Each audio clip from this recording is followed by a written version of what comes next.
Incompréhension sur le lancement de jeu consécutif à cette touche, mais il conserve néanmoins la possession une nouvelle fois les Irlandais et toujours Paul O'Connell pour créer un point de fixation dans les 22 mètres de l'USAP. Le relais maintenant de Ryan qui sert à son talonneur Damien Varley. Et regardez comme ils sont frais aux yeux, il est passé, attention. Dougall, il avait déjà inscrit un essai la semaine dernière à Thomond Park et après 3 minutes de jeu, il plonge dans leur but. Arbitrage vidéo, on écoute. If the Munster player is doing the rucks correctly after his obstruction. C'est sur cette action ici avec la percussion des avants. Est-ce qu'il y a un écran derrière? Oui, il semblerait. Voilà. C'est Donaka Ryan qui est clairement identifié. Izzy, I have a decision. Number 12 was offside and caused an obstruction. Correct. C'est James Donnay qui est sanctionné. Durant la libération est lente, on va travailler auprès avec Taofi Fenoa qui a pu servir Strokosch. Bonne séquence de jeu des Catalans qui vont récupérer une pénalité. C'est parti pour Alan. Il y a la distance, il y a la précision. Voilà, il a les épaules solides.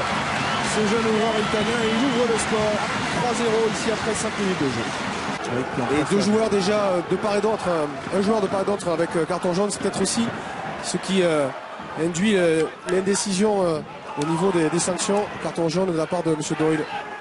Il n'ose pas leur mettre un autre carton jaune sans doute. Guillaume Guirado a bien fait l'effort pour conserver ce ballon au sol et les Irlandais une nouvelle fois pénalisés par M. Doyle. On aimerait bien voir du beau rugby. En coin, tout petit peu en dehors des 22 mètres du Munster. C'est parti pour l'ouvreur catalan qui va continuer son 100%. Perpignan 9, Munster 3 après 25 minutes hachées. Décision logique de la part de Doyle, l'arbitre anglais. On va faire refaire cette mêlée. Et alors quand on est dominé comme ça en mêlée, Raphaël, est-ce que l'urgence n'est peut-être pas d'évacuer rapidement le ballon, pas subir, oui, dans la mesure où le talonneur, surtout sur sa proposition, a la capacité à bien évacuer le ballon parce que les gestes techniques deviennent très difficiles. Attention, c'est chaud. Les Catalans en difficulté dans leur en-but. À la suite de cette mêlée encore dominatrice du Munster à une libération difficile à négocier pour Nicolas Durand. On va revenir à une mêlée à 5 mètres, mais on va changer l'introduction. Donc du coup, Marc Delpoux attend un petit peu peut-être aussi pour faire des changements en première ligne. On attend surtout de pouvoir changer Romain Therrin et faire rentrer Guillaume Guirado, l'expérience aussi de Guillaume et la fraîcheur. Il faut tenir absolument les forfaits là par le pack du Munster qui emporte tout pour l'instant. C'est une machine à broyer et l'essai de pénalité, il intervient comme prévu par Monsieur Doyle. Ils ont remporté ce bras de fer en mêlée fermée, ce qui agace profondément les Catalans. L'épreuve reine, on va dire, du rugby à 15 et qui permet aux avants de se retrouver. Là, ce sont surtout les Irlandais qui se retrouvent après une série de mêlées. Sofiane Guitoun qui s'est positionné très proche de la ligne d'avantage. On voit sur ce plan large, quasiment dans l'axe du demi-mêlée, Nicolas Durand. Allez vite, il faut vite l'extraire, cette balle sur cette mêlée qui a un petit peu tourné. C'était avec Sofiane Guitoun en position d'ouvreur qui peut servir Alan. On va jouer sur les extérieurs avec Marty. La passe au cordeau pour Michel. Il y a un décalage. Allez sur la décade. Superbe. Quelle action première rang. Et l'essai de Benvenuti. Bienvenue au meilleur des moments. Légal, valable. C'est cette passe de David Marty pour Michel qui est... Je crois que Michel est resté au sol là derrière. Oui, il a chargé derrière. Le Monsterman qui était en face de lui, que je n'identifie pas, est resté aussi. Belle percussion. Ils vont reculer de 20 mètres les joueurs du Munster. C'est la dernière action. Donnay pour O'Connell au centre du terrain. Bonne défense de Perpignan. Avantage en cours pour les Irlandais. Sur une position de hors-jeu. Kitley qui renverse. Kaufman a pu transmettre à Murphy. Oh, attention. Harley qui a envie de se rattraper. Cette passe après contact. Oh, c'est terrible. C'est terrible cet essai du Munster. Quel renversement de situation dans les toutes dernières secondes. L'essai d'Anran Et Marc Delpoux dépité. C'est la fin de l'aventure européenne pour Perpignan sur cet essai cette fois-ci. On fait appel à la vidéo. Cette fois-ci vidéo. Just outside the 22, checking the touch line. Checking touch, understood. Et ils vont être extrêmement vigilants Checking sur touch. la ligne de touche. Constater si un joueur, le joueur du Munster ou le pied en touche à la prise de balle. Non et non. Et regardez le geste derrière, cadrage débordement d'Anran sur Michel. Et vous avez peut-être entendu la joie du staff du Munster qui est passé dans un autre état. Par toutes les émotions. Okay, thank you, Kenny. Il n'est pas en touche et c'est accordé au Munster.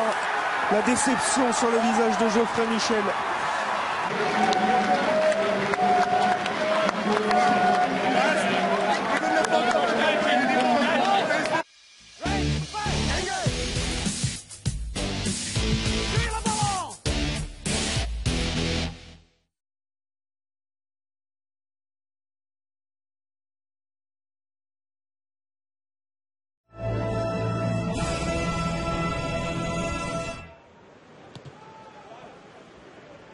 Yeah, both Martin Thomas and actually Johnny May had the wing positions well covered. Now Tonks, left footer. He has had experience playing fly half when he was originally crossing by Tavis Knoll there.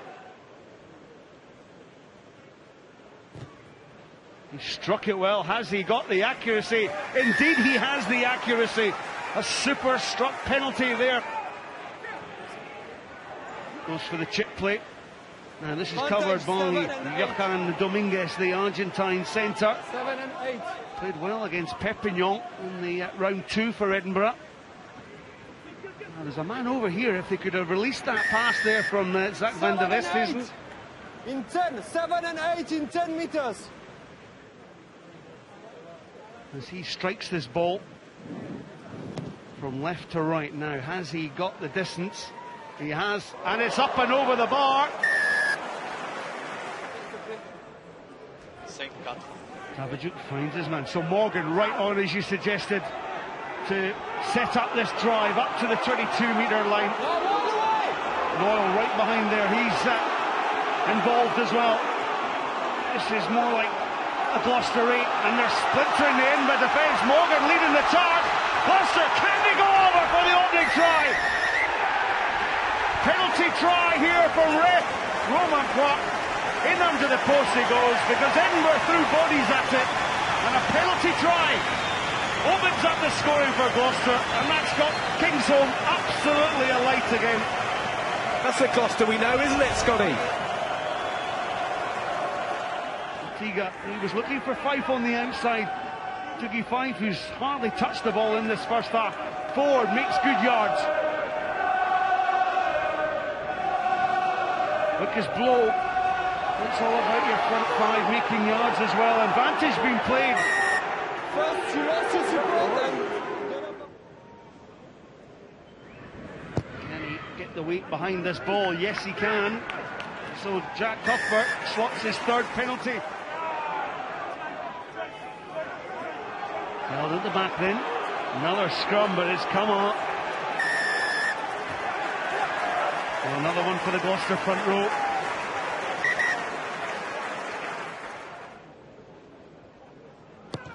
There's an opportunity to nudge his team into the lead, and he does. Great kick from Burns.